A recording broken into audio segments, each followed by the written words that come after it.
Hello everyone, फिर से आप लोगों के सामने एक क्राइम के खबर के साथ आ गया हूँ। आज जिस क्राइम के खबर को सुनाने जा रहा हूँ, ये खबर जो है आर्टिकल छापती है कल, यानी सोमवार को ये आर्टिकल छापती है। और उस आर्टिकल के अनुसार एक इंजीनियर है जो जिसकी मौत हो जाती है। अब मौत घर के पास ही होती है। मतलब घर में ही था, वो घर में ही था, चारपाई में वो लेटा हुआ था। अचानक उस चारपाई में आग लग जाती है।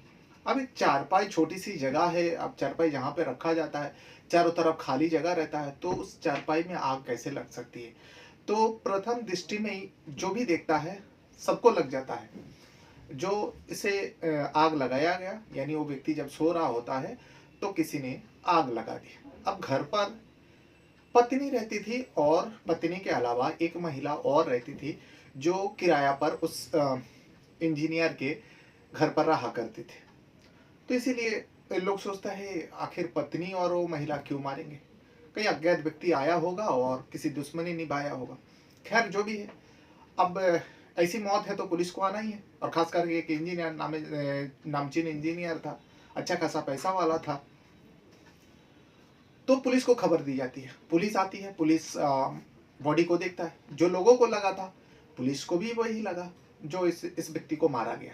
लेकिन मारेगा कौन? बहुत सारे दुश्मन हो सकता है, आखिर इंजीनियर है, या फिर कोई लूटपाट के इरादे से आया होगा। अ, इस व्यक्ति ने देख लिया होगा, फिर हाथापाई हुआ होगा, मार दिया होगा, गुस्से में आके आग लगा दिया होगा। पत्नी से जब पूछा जाता है, और किराएदार जो वहां पर किराए में रहती थी, एक महिला थी, उनसे भी पूछा जाता है, तो दोनों को इस बारे में पता नहीं था। दोनों ने बताया हम दोनों तो अपने अपने कमरे में थे, और इंजीनियर साहब जो है बाहर सो रहे थे। खास करके पत्नी तो रो रो के तहरीर दे रही थी, पति का मौत हो गया। पुलिस भी आप क्या करते, पुलिस फिलहाल तो उस वक्त जो है बॉडी को कब्जे में ले लेता है और पोस्टमार्टम के लिए भेज देता है। उसके बाद अब पुलिस का काम रहता है तफ्तीश करता है, आखिर इस व्यक्ति को कौन मारा है, और मारने का पीछे का वजह जानना है, मारने वाले को सजा देना है, उसको पकड़ना है और सजा देना है।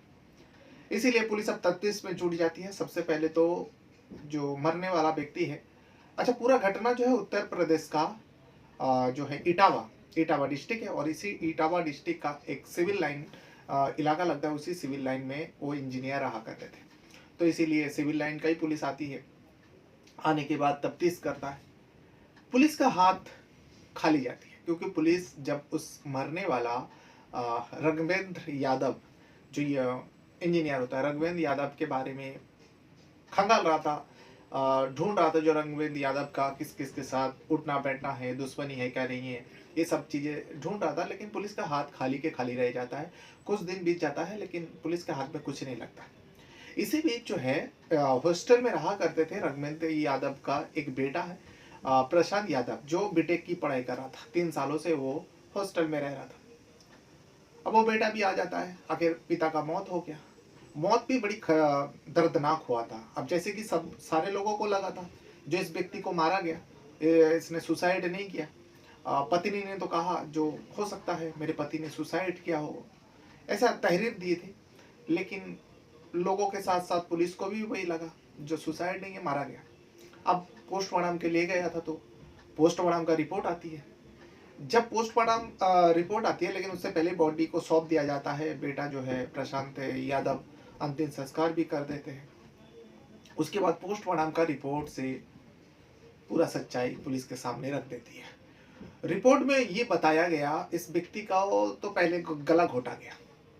अब गला घोटने की वजह से मौत हुआ, फिर उसके बाद चोट पहुंचाया गया, सिर पर भारी वस्तु से चोट मारा गया, और उसके बाद आखिर में मरे हुए व्यक्ति को जलाने की कोशिश किया गया। यानी सबसे पहले गला घोटा, मारा। और हाँ, मरने से भी पहले ये व्यक्ति जो है बहुत ज़्यादा नशे में था। जब इस बारे में परिवार से पूछा तो बेटे ने भी कहा, पत्नी ने भी कहा, जो किराएदार एक महिला रहती थी उसने भी कहा, हाँ ये व्यक्ति जो है रणबीर यादव बहुत ज़्यादा शराब पीता था, यानी वो नशा करता था। पहले शराब पिलाया गया, गला घोटा गया, सर पर वार किया गया, फिर उसके बाद जलाया गया। इस तरीके से उस व्यक्ति को मौत दिया गया। ये पुलिस के सामने पूरा पोस्टमार्टम का रिपोर्ट आती है। पुलिस तो बस ऐसी नॉर्मल तरीके से, जो सिविल लाइन पुलिस है, उस पोस्टमार्टम का रिपोर्ट के हिसाब से उसके बाद हम तो नॉर्मल तरीके से बस खोजबीन रख रहा था, मतलब खोजबीन कर रहा था कौन मार सकता है। लेकिन बेटा जो रघुपत यादव का बेटा है प्रशांत यादव पुलिस से मिलती है और पुलिस से मिलने के बाद 2 नाम दर्ज मुकदमा दर्ज कराता है और इस नाम को जैसे ही बताता है पुलिस का भी पैर तले जमीन खिसक जाता है, क्योंकि प्रशांत यादव किसी गैर व्यक्ति का नाम नहीं बताता। प्रशांत यादव अपने माँ और किराएदार एक महिला उनके घर में रहा करती थी जिनका नाम है वर्षा यादव। माँ का नाम होता है किरण यादव जो प्रशांत के सगे माँ है, और रघुवंत यादव का पत्नी और वर्षा यादव के जो किराए पर रहा करती थी। इन दोनों के खिलाफ जो है नाम दर्ज मामला उसी सिविल लाइन पुलिस थाने में दर्ज कराता है। जब एक बेटा अपने बाप के मौत को लेकर माँ के ऊपर मामला दर्ज कराता है और साथ में एक अन्य महिला का मामला दर्ज कराता है, तब पुलिस भी हैरान हो जाते हैं आखिर ऐसा क्यों, एक बेटा अपने माँ के खिलाफ क्यों जाना चाहती है और एक जो माँ है पत्नी है, आखिर जो मरने वाला व्यक्ति है उसका पत्नी है, आखिर पत्नी किसी गैर महिला के साथ मिलकर पति को मौत के घाट क्यों उतारेगा। पुलिस भी हैरान था। अब पुलिस सोचने लगे वाकई इस मामले को तो पेचीदा हो रहे जा रहा है। अब बेटे ने जब इस तरीके से रिपोर्ट कराया तो पुलिस का काम बनता है जो उस दिशा में आप पता करें। उस दिशा में पता करने के लिए सबसे पहले तो घर आता है। घर आने के बाद पता चलता वर्षा यादव जो किराए पर रहती थी वो फरार हो चुकी है। जब फरार हो गई तभी पुलिस का जो बेटे ने शक जताया था, नाम दर्ज मामला दर्ज करा था, पुलिस को भी लगने लगा जो दाल में कुछ काला है। इसीलिए पुलिस जो है किरण यादव घर पर थी, इसीलिए किरण यादव से इस बारे में पूछताछ करती है। किरण यादव तो पहले अब साजिश रची थी, पूरा बॉडी को जलाने की कोशिश की थी। इस वजह से जो है किरण यादव बड़ी प्लानिंग के साथ और सूझबूझ के साथ पुलिस का सवाल का जवाब दे रहे थे। लेकिन जवाब जब दे रहे थे उनके जवान जो है किरण यादव का कुछ सवालों का पुलिस का जो सवाल दागा जा रहा था, कुछ सवालों का जवाब वो ठीक से नहीं दे पाती है, इधर का उधर हो रही थी, जवान लड़खड़ा रही थी। तभी पुलिस को भी शक हो जाता है किरण यादव के ऊपर, जो बेटा प्रशांत यादव जो भी कुछ बता रहे हैं इसमें सच्चाई है। आखिर पुलिस भी सोच रहे एक पत्नी पति को क्यों मारेगा। अब उसे सख्ती से कड़ाई से पूछताछ करता है। तब किरण यादव आखिरकार पुलिस के सामने टूटती है और पूरा सच्चाई खोल कर रख देती है, पूरा सच्चाई बता देती है किस तरीके से मारा और क्यों मारा। सबसे पहले तो बताती है जो आप अपने पति को किस तरीके से मारा। तो इसमें किरण यादव बताती है मैं और वर्षा जिस दिन वारदात को अंजाम दिया उस दिन मेरा पति रघुविंदर यादव जो है मुझे और वर्षा को लेकर घूमने गए थे। घूमने जाने के बाद वो जैसे कि वो शराब का आदी थे, वो शराब पिया, लेकिन इसी बीच हम दोनों ने मिलकर जो है उसके ड्रिंक में कुछ नशीली पदार्थ मिला देते, जिसके चलते उनको नशा बहुत ज़्यादा हो जाता है और वो लड़खड़ाने लगता है। तभी हम दोनों जो है वर्षा और मैं किरण दोनों मिलकर उसे जल्द से जल्द घर लेकर आ जाती हूँ। अब घर आने के बाद हम दोनों ने सबसे पहले प्लान कर चुके थे, वर्षा के साथ मिलकर किरण ने प्लान कर चुकी थी। उस प्लान के अनुसार सबसे पहले तो बेहोश जैसे हालत में था तो हम दोनों ने सबसे पहले रघुवंत यादव का गला घोटा। गला घोटने के बाद भारी वस्तु से उसके चेहरे पर उसके सिर पर वार किया। वार करने के बाद उस बॉडी को दोनों मिलकर उठाते। उठाने के बाद एक प्लास्टिक का चारपाई है, उस चारपाई में रघुवंत यादव को लेटा देता, क्योंकि हम दोनों ने मर्डर तो कर चुके थे और ये सोची समझी एक साजिश के तहत हम दोनों ने इस काम को किया था। अब हम दोनों को बचना था इस क्राइम से, इसके लिए हम दोनों साजिश रचे, क्यों ना इसे आग लगा दूं और ये जलकर खाक हो जाए, कोई सबूत नहीं मिलेगी। तो इसीलिए प्लास्टिक के चारपाई में डालते हैं, उसके ऊपर कुछ केमिकल पदार्थ जो जिसमें आग पकड़ लेती है उसको भी छिड़क देती हूँ। दोनों मिलकर सब कुछ कर रहा था, 2 महिला मिलकर, एक तो पत्नी दूसरा किराएदार वर्षा भी यादव भी है। अब दोनों मिलकर उसके ऊपर कुछ घासलेट वगैरह या पेट्रोल वगैरह जो भी आग लगने वाली चीज़ है वो तरल पदार्थ जो है रघुविंदर यादव के ऊपर छिड़क देता है और उसके बाद आग लगा देती है। जब आग लगा देती है तब जो है आधा से ज़्यादा हिस्सा यानी पैर से लेकर कमर तक हिस्सा जल चुका था। लेकिन तभी पड़ोसी का नज़र पड़ जाता है, पड़ोसी आवाज़ लगाता है, चीखता है, और हम दोनों भी साजिश के तहत जो पड़ोसी को पता चल गया, कमरे के अंदर से भागते हुए आते हैं, बचाने की कोशिश करते हैं जो हम लोगों को, ताकि लोगों को लगे जो हम लोगों के गैर मौजूदगी में हो गया। तो सब लोग मिलके आग तो बुझा देते हैं, लेकिन रघुवीर यादव की मौत हो गया था। मौत तो पहले ही हो गया था, लेकिन लोगों के सामने उस टाइम मौत हुआ, जो आग लगने की वजह से रघुवीर यादव मर गया, और वो नशे में था, इस वजह से वो खुद को बचा नहीं पाया। इस तरीके से हम दोनों ने मिलकर उसे मारा।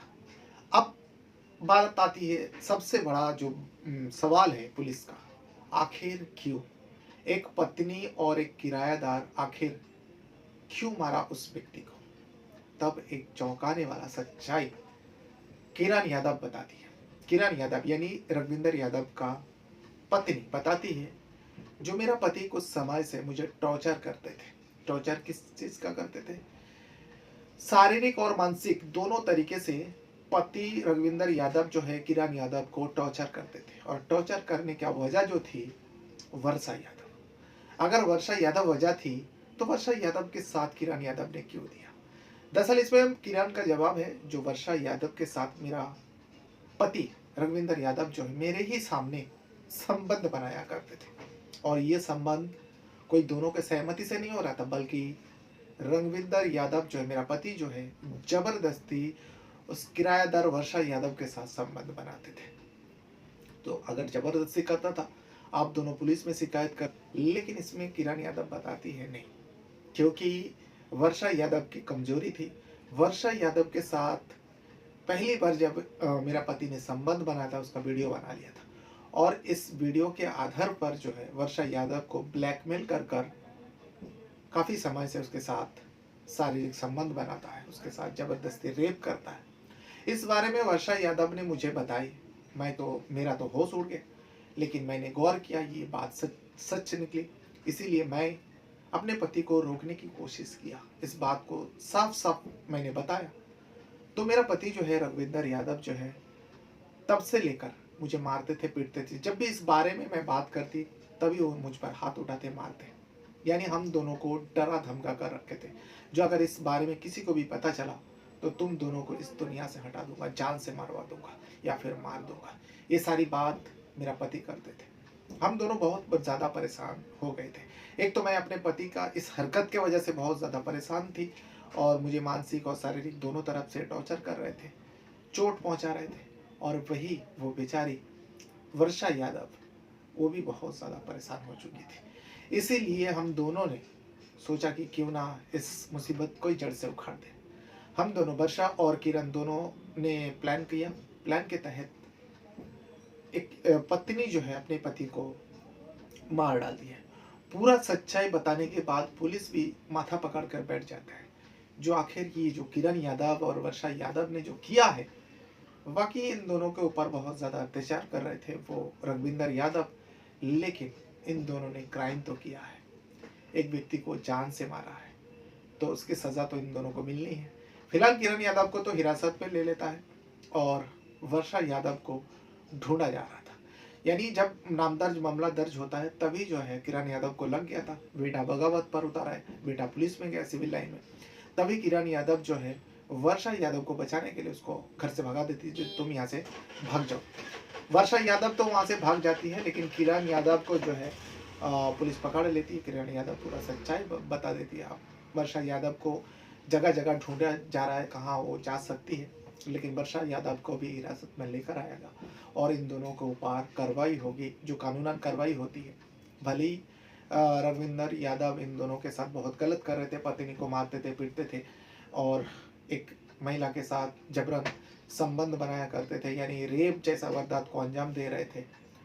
खैर वो व्यक्ति तो अब इस दुनिया में नहीं रहा, लेकिन इन दोनों को भी मर्डर का चार्ज लगाकर इन दोनों को, अगर वर्षा यादव हाथ लग जाती है, किरण को तो कोर्ट पेशी करेगा, आज ही करेगा, और उसके बाद कानून उन लोगों को सजा देगा। तो ये था वो पूरा घटना जो उत्तर प्रदेश का इटावा में घटी है, और जिस इलाका में ये लोग रहा करते थे, वो इलाका लगता है सिविल लाइन, और इसी सिविल लाइन पुलिस थाने ने, पुलिसकर्मी ने इस केस का पूरा खुलासा किया, क्योंकि मरने वाला व्यक्ति का बेटा जो बीटेक कर रहा था, वो 3 साल बाद पिता के मौत के बाद घर आया, तो आने के बाद माँ के ऊपर शक हुआ, और किराएदार जो वर्षा यादव रहती थी, उनके ऊपर शक हुआ। तभी जाकर पुलिस को मामला दर्ज कराता है, यानी केस दर्ज कराता है। तब जाकर छानबीन करने पर ये पूरा सच्चाई पुलिस के सामने आती है, और पुलिस प्रेस कॉन्फ्रेंस करते हुए पूरी सच्चाई बता देता है। जो इस इंजीनियर रविंदर यादव का मौत का पीछे का वजह जो है ये था, और मारने वाला पत्नी थी बहरा। अपने साथ साथ अपना परिवार का भी बहुत ज़्यादा ख्याल रखिएगा। इस वीडियो को यहाँ तक देखने के लिए आपका बहुत बहुत धन्यवाद करता हूँ। कुछ कहना है, कुछ बताना है, तो वीडियो के कमेंट बॉक्स में आप अपना राय ज़रूर दीजिएगा। और हाँ, वीडियो देखते समय जिस भी वीडियो को आप देखते हो, उस वीडियो को छोड़ने से पहले एक लाइक ज़रूर कर दिया करें। और हाँ, आप कहाँ से वीडियो देखते हो उसके बारे में भी आप अगर लिखेंगे तो हमें अच्छा लगेगा। Thank you very much.